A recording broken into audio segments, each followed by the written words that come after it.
আজকে আমরা নবীর চরিত্র আমরা স্টাডি করি না। ওই দুনিয়ার বিভিন্ন সুদখোরদের জীবনী নিয়ে আমরা পড়ে থাকি, ওই বিভিন্ন কলামিস্টের জীবনী নিয়ে আমরা পড়ে থাকি, দুর্নীতিবাজদের চরিত্র নিয়ে আমরা পড়ে থাকি, নারী লোভী নারী ফেতনাবাজদের চরিত্র নিয়ে আমরা পড়ে থাকি, বিভিন্ন ইহুদি খ্রিস্টান খেলোয়াড়দের জীবনী নিয়ে আমরা পড়ে থাকি, বেপরদা নর্তকীরা যারা সিনেমার মধ্যে নাচানাচি করে এই সমস্ত নায়ক নায়িকাদের চরিত্র নিয়ে আমরা পড়ে থাকি। মুসলমান, আফসোস লাগে, অন্তরে রক্তক্ষরণ হয় মুসলমান, যেই নবীর চরিত্রের ব্যাপারে আল্লাহ রাব্বুল আলামিন তিনটা কসম করে নবীর চরিত্রের সার্টিফিকেট পবিত্রতা ঘোষণা দিলেন। যেই পবিত্রতা আল্লাহ পাক কোন নবীর পক্ষে আল্লাহ পাক দেন নাই। আদম আলাইহিস সালামের চরিত্রের সার্টিফিকেট আল্লাহ পাক দিয়েছেন, কিন্তু সেখানে কসম করে নাই। ইব্রাহিম আলাইহিস সালামের চরিত্রের ঘোষণা আল্লাহ পাক দিয়েছেন, সেখানেও কোনো কসম করে নাই। ঈসা রূহুল্লাহ চরিত্রের সার্টিফিকেট আল্লাহ পাক দিয়েছেন, সেখানে কোনো কসম করে নাই। কিন্তু তোমার আমার নবী, শেষ নবী, খাতামুন নবিয়্যিন নবী মুহাম্মদুর রাসূলুল্লাহ সাল্লাল্লাহু আলাইহি ওয়াসাল্লামের চরিত্রের ঘোষণা করতে গিয়ে আল্লাহ পাক একটা নয়, দুইটা নয়, পরপর তিনটা কসম করে কোরআনের মধ্যে নবীজির পবিত্রতা ঘোষণা করেছে। সেই নবীজির চরিত্র আজকে আমরা জানি না, শিক্ষা গ্রহণও করি না। সন্তানগুলোকে নায়ক নায়িকাদের মতো আইডল হিসেবে বানাইনি। ছোট ছোট বাচ্চাদেরকে যদি জিজ্ঞেস করি, বাবা বড় হয়ে কি হইবা, সালমান শাহ শাহরুখ খান হবো। আরে বাবা, কি আশ্চর্য! মুসলমানের সন্তান সালমান শাহকে চিনে, সালমান খানকে চিনে, মুসলমানের সন্তান নবীকে চিনে না। মুসলমানের সন্তান খেলোয়াড়কে চিনে, মুসলমানের সন্তান আজকে সাহাবীদেরকে চিনে না। এগুলো আমাদের বাবা মা হিসেবে আমাদের জবাবদিহি করা উচিত, জবাবদিহি করতে হবে।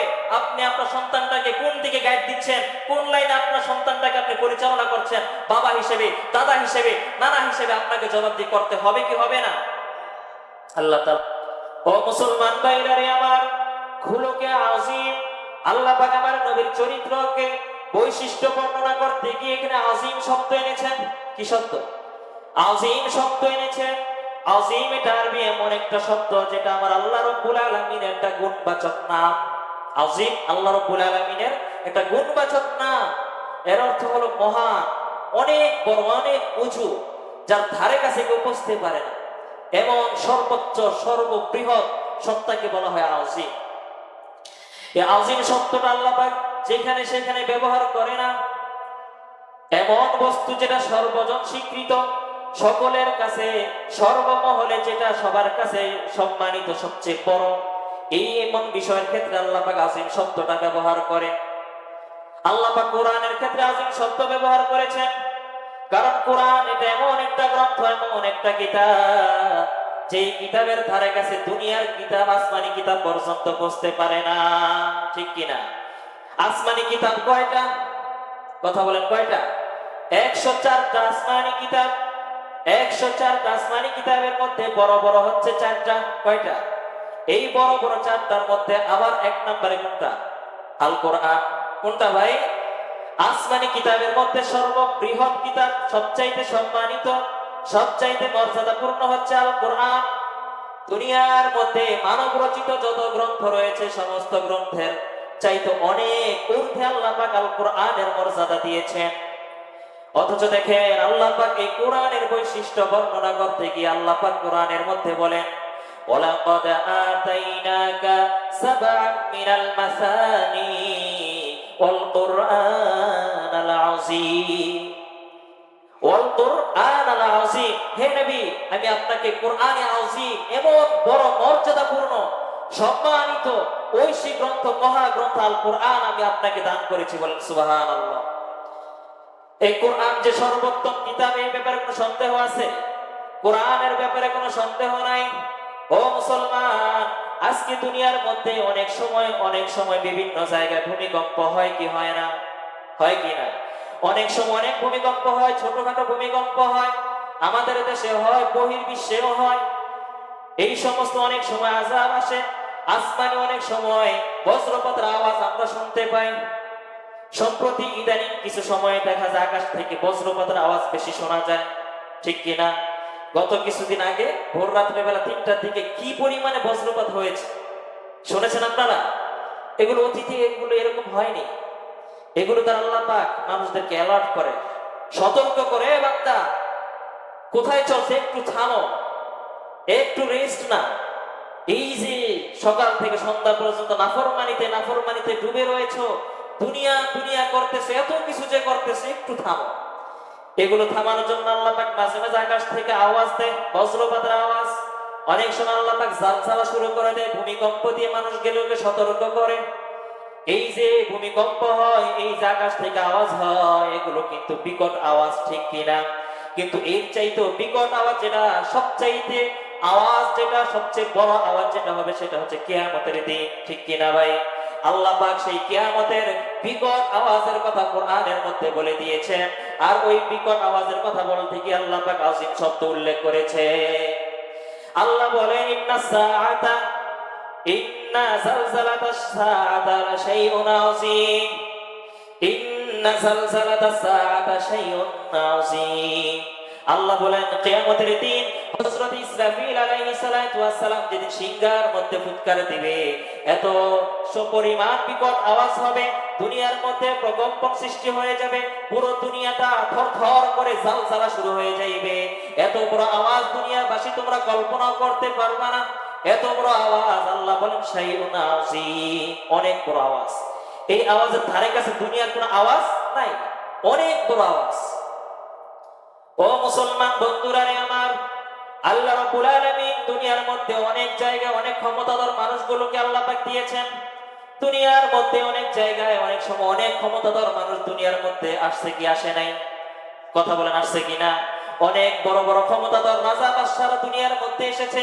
রাজাদের রাজা, রাজাধিরাজ বাদশা যিনি, যে আল্লাহ রাব্বুল আলামিন, সমস্ত রাজাদের স্রষ্টা যিনি, সেই রব্বুল আলামিন তার নিজের পরিচয় দিতে গিয়ে সূরাতুল বাকারার মধ্যে আল্লাহ পাক বলেন, লা ইয়াউদুহু হিফযুহুমা ওয়া হুয়াল আলিয়্যুল আযীম। আল্লাহ রাব্বুল আলামিন এত সত্তা, এত বড় এক সম্মানিত সত্তা, সুমহান সুউচ্চ সত্তা, ওয়া হুয়াল আলিয়্যুল আযীম। আল্লাহ পাক তার নিজের পরিচয় দিতে গিয়ে তিনি আযীম শব্দটা উল্লেখ করেছেন। ও মুসলমান, বলতেছিলাম, এই আযীম শব্দটা আল্লাহ পাক যখন তখন ব্যবহার করে না, যেই কোনো বস্তুর সাথে আল্লাহ পাক ব্যবহার করে না। আল্লাহ পাক যেটার সর্বোচ্চ চূড়ান্ত পর্যায়ে সম্মান যেটাকে দেয়, সেটার ক্ষেত্রে আল্লাহ পাক আযীম শব্দ ব্যবহার করে। আল্লাহ মানুষগুলোকে জানাইয়া দেন, ওয়া ইন্নাকা লাআলা খুলুকিন আযীম। আমার বন্ধুর চরিত্র এত মহান, এত বড়, এত সুন্দর, এত উত্তম চরিত্র, যেই চরিত্রের ধারে কাছে দুনিয়ার কোন মানুষ তো দূরের কথা, পূর্বের যুগের নবী রাসূলদের চরিত্র পর্যন্ত আমার নবীর ধারে কাছে যেতে পারে না। এত সুউন্নত চরিত্র দিয়ে আমার আপনার নবীকে আল্লাহ পাক ধরার মাঝে প্রেরণ করলেন। এত বড় চরিত্র। একবার কিছু সাহাবী আম্মা জান আয়েশা সিদ্দিকা রাদিয়াল্লাহু তাআলা আনহার কাছে গেলেন। আম্মা জানকে ডাক দিয়ে বলেন, আম্মা জান, আমরা আসছি নবীজির চরিত্র কেমন, ঘরের মধ্যে নবীজি যখন থাকে, ঘরের বাসীর সাথে নবীজির ব্যবহারটা কেমন, এটা জানার জন্য আসছি। নবীজির আখলাক কেমন, এটা আপনি তো ভালো জানেন। কি বলেন? ঘরের মানুষ, কাছের মানুষ, তারা ভালো জানে না? সাহাবীরা আসছে নবীজির চরিত্র কেমন, আম্মা জান আয়েশা সিদ্দিকার থেকে তারা জানতে এসেছে। আম্মা জান আয়েশা সিদ্দিকা রাদিয়াল্লাহু তাআলা আনহা ওই সাহাবীদেরকে উল্টা তাদের প্রশ্ন করলেন, আফাতাকরাউনাল কুরআন, ও সাহাবীরা, তোমরা কি কোরআন তেলাওয়াত করো না? তোমরা কি কোরআন তেলাওয়াত করো না? সাহাবীরা বললেন, হ্যাঁ, অবশ্যই করি। আম্মা জান বলেন, কানা খুলুকুহু হুয়াল কুরআন, কোরআনের মধ্যে যা কিছু থাকে হুবহু সম্পূর্ণ কিছু আমার আপনার নবীর চরিত্র। সুবহানাল্লাহি বিহামদিহি। কোরআনের মধ্যে যা কিছু আছে, কোরআনে যা বর্ণনা করা হয়েছে, এর পরিপূর্ণ বাস্তবায়ন, এর পরিপূর্ণ বাস্তবতা, প্র্যাকটিক্যাল ঘটে আমার নবীর চরিত্র। কানা খুলুকুহু হুয়াল কুরআন, কোরআন যেটা আমার নবীর চরিত্র সেটা। বলেন সুবহানাল্লাহ। কোরআনে যা আছে নবীর চরিত্রে তা আছে, কোনো বেশ কম নাই, কোনো কমতি নাই, হুবহু তোমরা কোরআনে যেটা করো সেটাই আমার নবীর চরিত্র। বলেন সুবহানাল্লাহ। ও মুসলমান ভাইরা রে আমার, আল্লাহ রাব্বুল আলামিন তার নবীকে কেমন চরিত্র দিলেন, কেমন চরিত্র দিয়া দুনিয়ার মানুষগুলোকে পরিবর্তন করার জন্য আমার আপনার নবীকে দুনিয়ায় প্রেরণ করলেন। বড়রা মুফাসসিরিনে কিরামগণ, বড় বড় মনীষীগণ আমার আপনার নবীর চরিত্র নিয়ে তারা যখন রিসার্চ করতে লাগলেন, অনেক ইহুদি, অনেক খ্রিস্টান, অনেক বিধর্মী পর্যন্ত আমার নবীর চরিত্র রিসার্চ করতে গিয়ে মুসলমান হয়ে গিয়েছে।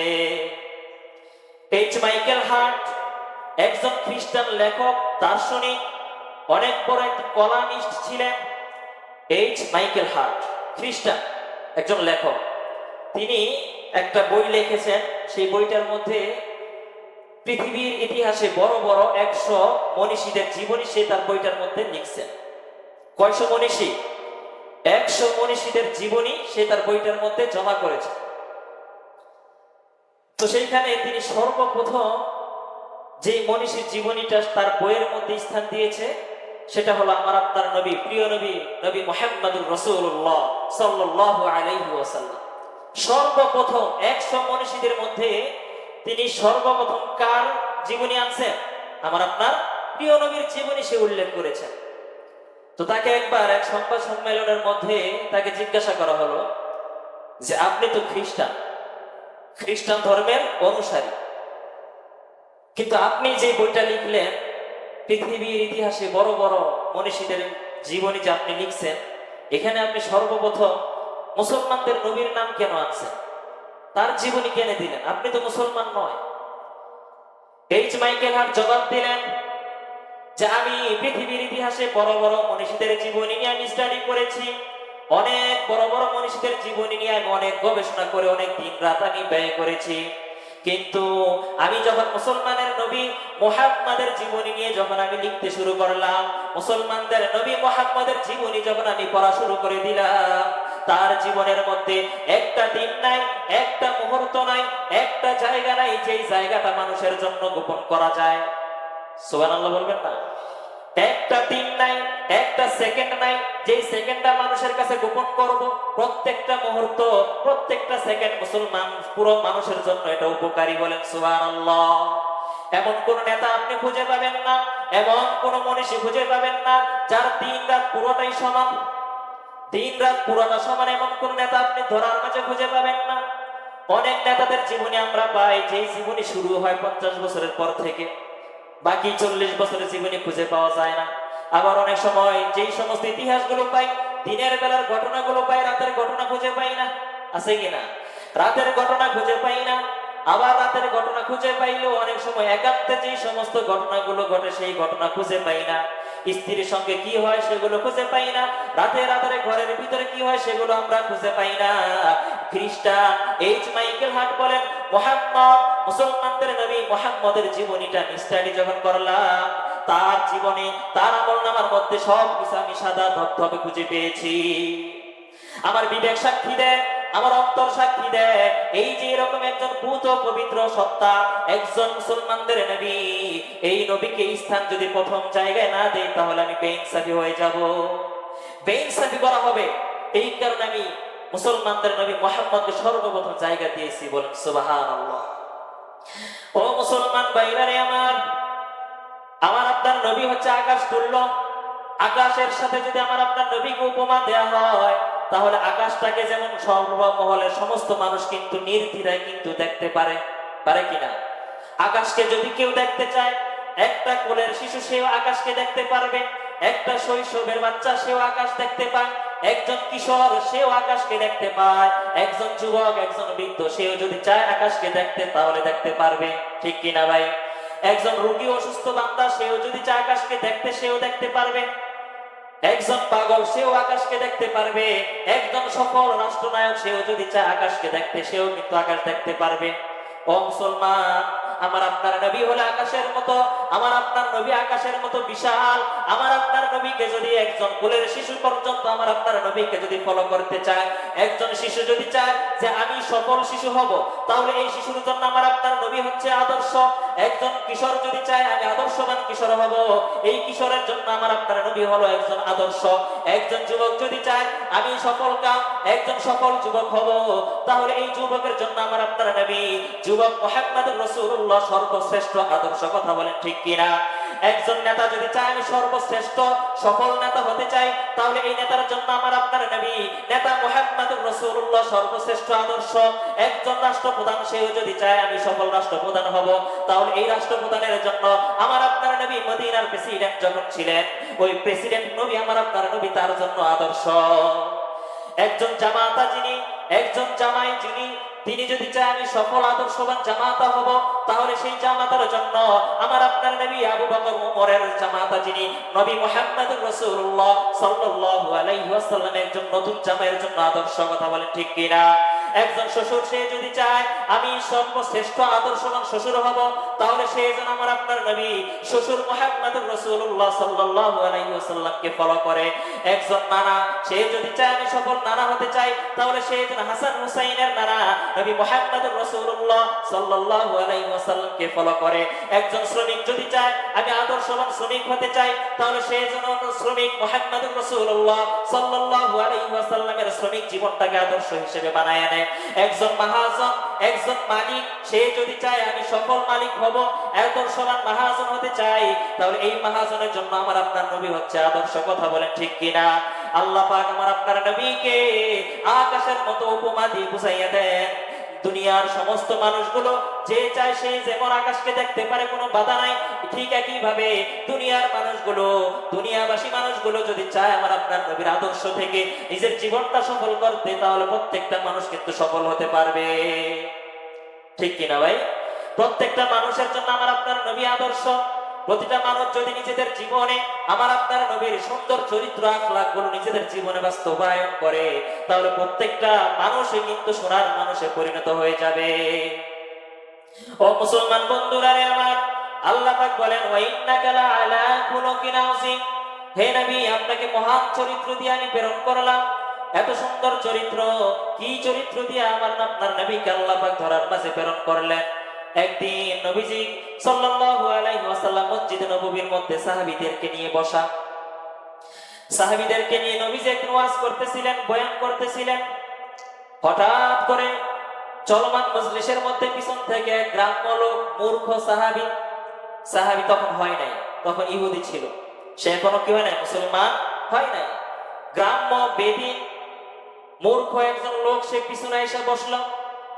হঠাৎ করে এই লোকটি উঠে গিয়ে মসজিদে নববীর এক কোণার মধ্যে গিয়ে দাঁড়িয়ে দাঁড়িয়ে পেশাব করলো, দাঁড়ায় দাঁড়ায়।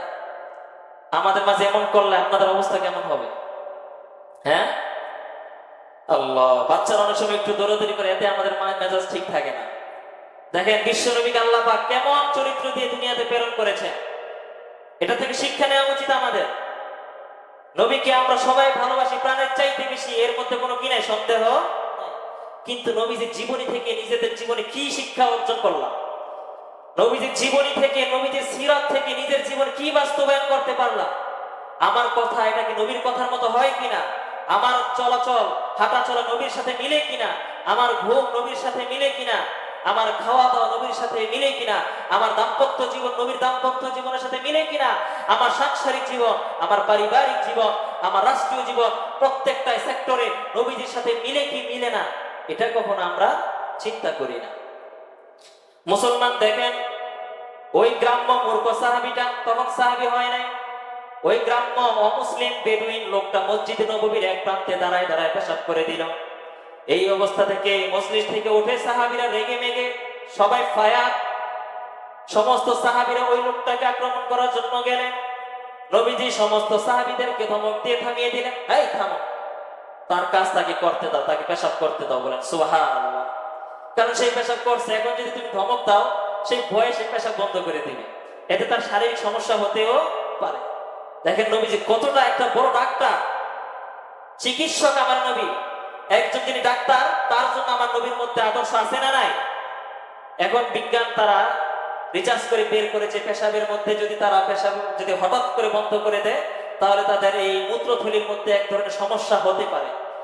কিন্তু ১৫০০ বছর আগে যখন কোনো যন্ত্র ছিল না, কোন ডাক্তার আবিষ্কার হয় নাই, নবী মুহাম্মদুর রাসূলুল্লাহ সাল্লাল্লাহু আলাইহি ওয়াসাল্লাম সর্বপ্রথম উম্মতদেরকে আদর্শ শিক্ষা দিলেন যে পেশাব করার মধ্যে কোনো মানুষকে তোমরা বাধা দিও না। নবীজি বললেন থামো, তাকে তার কাজ তাকে করতে দাও। এরপর ওই সাহাবীটাকে, ওই গ্রাম্য লোকটাকে নবীজি সুন্দর করে তার সামনে গিয়ে বললেন, ভাই এটা অত্যন্ত পবিত্র একটা স্থান, পবিত্র জায়গা, যায় মাসাজিদ, এটা সিজদা দেওয়ার জায়গা। এইখানে আল্লাহ তাআলা সিজদা দেওয়া হয়, আল্লাহ পাকের বরত্ব ঘোষণা করা হয়, কোরআন তেলাওয়াত করা হয়। এইখানে পেশাব করতে হয় না, এখানে কি করতে হয় না, পেশাব পায়খানা করতে হয় না। এগুলো যদি করতে হয় জায়গা আছে আলাদা, ওইখানে গিয়ে তুমি করো। কত সুন্দর করে চমৎকার করে এই লোকটাকে নবীজি বুঝিয়ে মসজিদ থেকে বের করে বিদায় দিয়ে দিলেন। যখন নবীজি এই লোকটাকে বিদায় দিলেন, মসজিদ থেকে যখন বের হইলেন, তখন এই লোকটা হাঁটতেছে, নবীজি খেয়াল করে দেখলেন যে তার পায়ের মধ্যে জুতা নাই। কি নাই? জুতা নাই। তো মরুভূমির অঞ্চল, মরুর এলাকা, আরবের দেশ, ওইখানে আপনার বালুকাময় ভূমি, সেখানে গরমে তাপটা বেশি হয়, আমাদের তুলনায় সেখানে তাপ বেশি হয়। খালি পায়ে হাঁটাটা তো অসম্ভব, প্রায় হাঁটাই যায়। তো নবীজি তাকে ডাক দিলেন যে তোমার জুতো কই, জুতা নিয়ে আসো নাই? ওই গ্রাম্য মূর্খ লোকটা জবাব দিলেন আমার তো জুতা নাই। নবীজি তাকে ডাকলেন আসো, এদিকে আসো।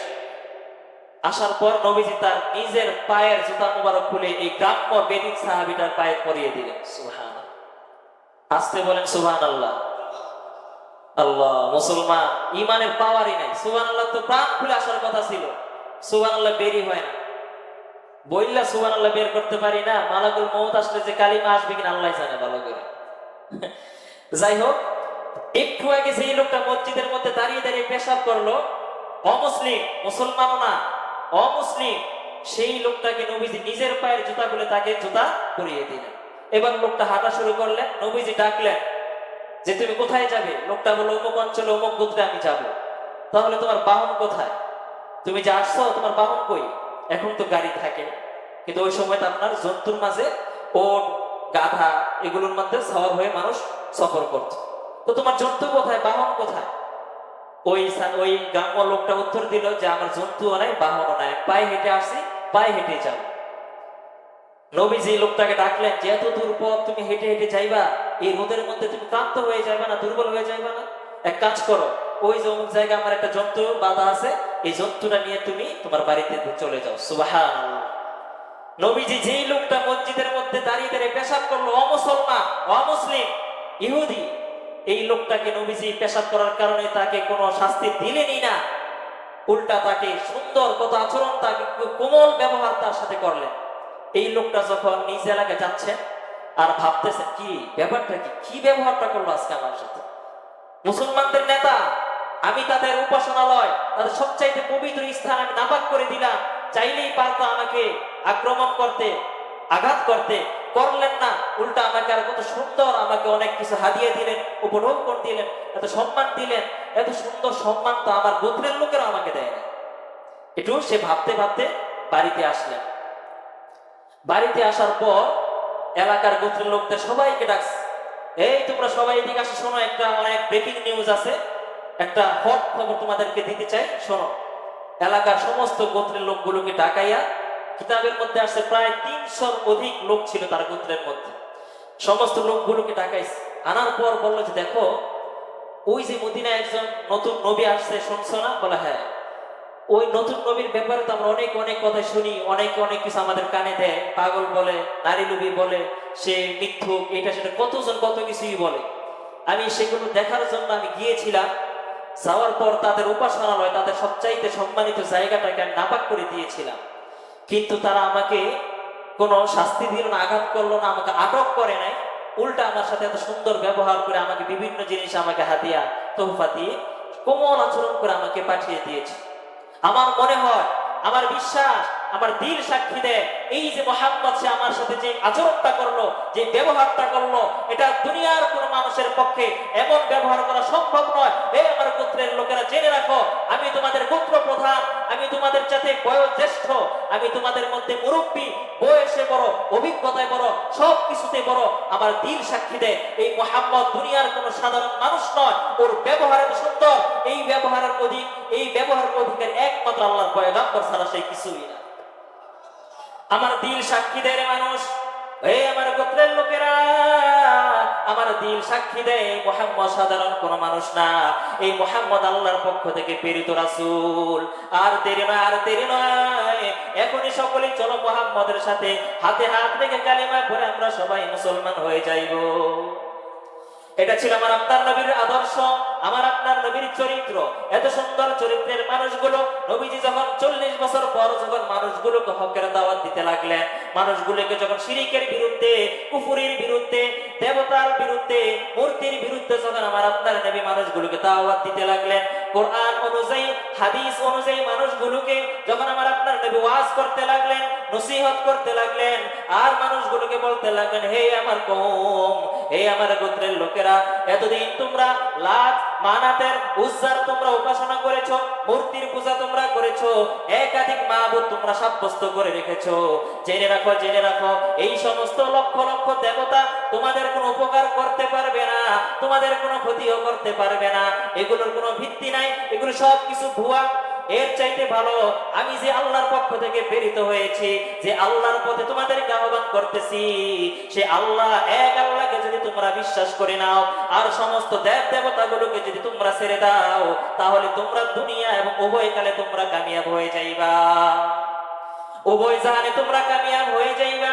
নবীজি যখন ওই সমস্ত আরবের মানুষগুলোর তাদের চলে আসা রীতিনীতির বিরুদ্ধে যখন নবীজি দাওয়াত দিতে লাগলেন, তাদের এই বাতিল পথে, বাতিল প্রথাকে নবীজি ধূলিসাৎ করার জন্য যখন হকের আওয়াজকে যখন বুলন্দ করে দিলেন, যেই সমস্ত মানুষগুলো, আরবের যেই সমস্ত মানুষগুলো নবীকে এতদিন আল আমিন উপাধি দিয়েছিল, নবীজিকে সাদিক উপাধি দিয়েছিল, নবীজিকে তারা বিশ্বস্ত হিসেবে জেনেছিল, নবীজিকে সবচাইতে জ্ঞানী, সবচাইতে সম্ভ্রান্ত হিসেবে জেনেছিল, ওই আরবের লোকেরা সর্বপ্রথম নবীজির বিরুদ্ধে চলে গেল। আরবের লোকেরা এখন নবীকে পাগল বলে, নবীকে মাতাল বলে, নবীকে তারা অজ্ঞান বলে, নবীর কোনো জ্ঞান নাই, এরকম বলে তারা কুৎসা রটাইতে শুরু করে দিল। আর এই সমস্ত বেঈমান কাফের মুশরিকদের এই ভ্রান্ত অপবাদকে আল্লাহ পাক ধূলিসাৎ করার জন্য, এই ভ্রান্ত অপবাদকে মূলোৎপাটন করার জন্য আল্লাহ পাক সূরাতুল কলমকে নাযিল করে দিলেন। আল্লাহ পাক পর পর তিনটা কসম করে বললেন, নুনের কসম, ওয়াল কলাম, কলামের কসম, ওয়া মা ইয়াসতুরুন, এবং এই কলম দ্বারা যা কিছু লেখা হয়, এই সমস্ত লিখনির কসম দিয়ে আল্লাহ পাক বলেন, মা আনতা বিনিআমাতি রাব্বিকা বিমাজনুন। আমার বন্ধুকে, আমার নবীকে তোমরা যে পাগল বলেছো, আমার নবী পাগল নয়, আমার নবী পরিপূর্ণ সুস্থ, আমার নবী সুস্থ তাই নয়, আমার নবীর চরিত্র এত সুন্দর। ও দুনিয়ার মানুষ শুনে রাখো, ওয়া ইন্নাকা লাআলা খুলুকিন আযীম। বড় চরিত্র, অত্যন্ত উত্তম চরিত্র, যেই চরিত্র কোনো মানুষের পক্ষে সম্ভব না, বরং পূর্বের যুগের কোন নবী রাসূলদের পক্ষেও এমন চরিত্র গ্রহণ করা সম্ভব না, বলেন সুবহানাল্লাহ। সেই নবীর চরিত্র আমাদের জানা, বোঝা, শোনার দরকার আছে না নাই? চরিত্র শুনলে, নবীজির জীবনী শুনলে, 10টা শোনার পর একটা হলেও তো নিজেদের জীবনে বাস্তবায়ন করতে পারবে। না শুনলে কোত্থেকে করবো বলেন দেখি?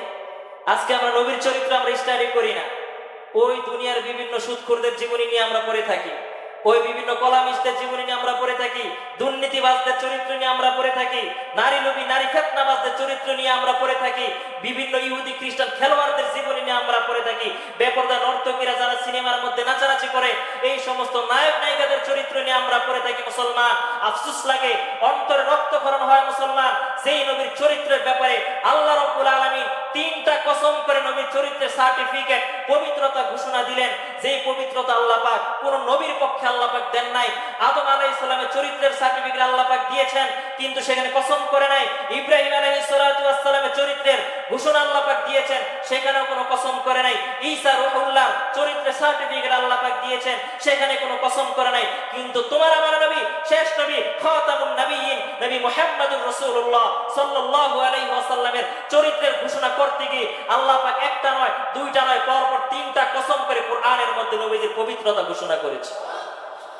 সেই নবীজির চরিত্র আজকে আমরা জানি না, শিক্ষা গ্রহণও করি না, সন্তানগুলোকে নায়ক নায়িকাদের মতো আইডল হিসেবে বানাইনি। ছোট ছোট বাচ্চাদেরকে যদি জিজ্ঞেস করি, বাবা বড় হয়ে কি হইবা? সালমান শাহ, শাহরুখ খান হবো। আরে বাবা, কি আশ্চর্য! মুসলমানের সন্তান সালমান শাহকে চিনে, সালমান খানকে চিনে, মুসলমানের সন্তান নবীকে চিনে না, মুসলমানের সন্তান খেলোয়াড়কে চিনে, মুসলমানের সন্তান আজকে সাহাবীদেরকে চিনে না। এগুলো আমাদের বাবা মা হিসেবে আমাদের জবাবদিহি করা উচিত, জবাবদিহি করতে হবে। আপনি আপনার সন্তানটাকে কোন দিকে গাইড দিচ্ছেন, কোন লাইনে আপনার সন্তানটাকে আপনি পরিচালনা করছেন, বাবা হিসেবে, দাদা হিসেবে, নানা হিসেবে আপনাকে জবাবদিহি করতে হবে কি হবে না? আল্লাহ